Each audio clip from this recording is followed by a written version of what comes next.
যুৱক যুৱতীসকলক চৰকাৰী চাকৰিৰ সমান্তৰালভাৱে যাতে নিজৰ ভৰিৰ ওপৰত নিজে থিয় হৈ তেওঁলোকে অসমত এটা উদ্যোগীকৰণৰ বাতাবৰণ নিৰ্মাণ কৰিব পাৰে তাৰ বাবে আমি যুৱক যুৱতীসকলক বেংকৰ কোনো ধৰণৰ মৰ্টগেজ নোহোৱাকৈ চৰকাৰৰ পৰা পোনে পোনে 2 লাখ টকাৰ সাহায্য দিয়াৰ আন এখন আঁচনিও আমি ইতিমধ্যে আৰম্ভ কৰিছো। এই আঁচনিখন যিসকল যুৱকে লাভ কৰিব তেওঁলোকক 2 লাখ টকা আমি তেওঁলোকৰ বেংক একাউণ্টলৈকে হস্তান্তৰ কৰিম আৰু ভৱিষ্যতে তেওঁলোকে এই 2 লাখ টকাৰ উপৰিও বেংকৰ পৰা যাতে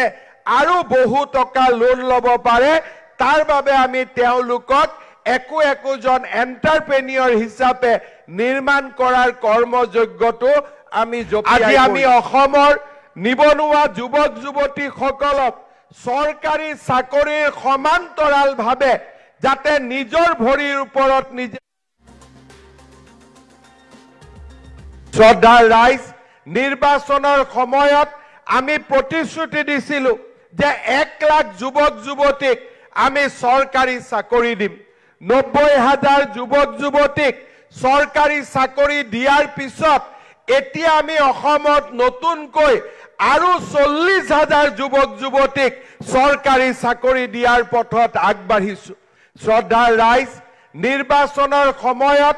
আমি প্ৰতিশ্ৰুতি দিছিলো যে 1 লাখ যুৱক যুৱতীক আমি চৰকাৰী চাকৰি দিম 90,000 যুৱক যুৱতীক চৰকাৰী চাকৰি দিয়াৰ পিছত এতিয়া আমি অসমত নতুনকৈ আৰু 40,000 যুৱক যুৱতীক চৰকাৰী চাকৰি দিয়াৰ পথত আগবাঢ়িছো।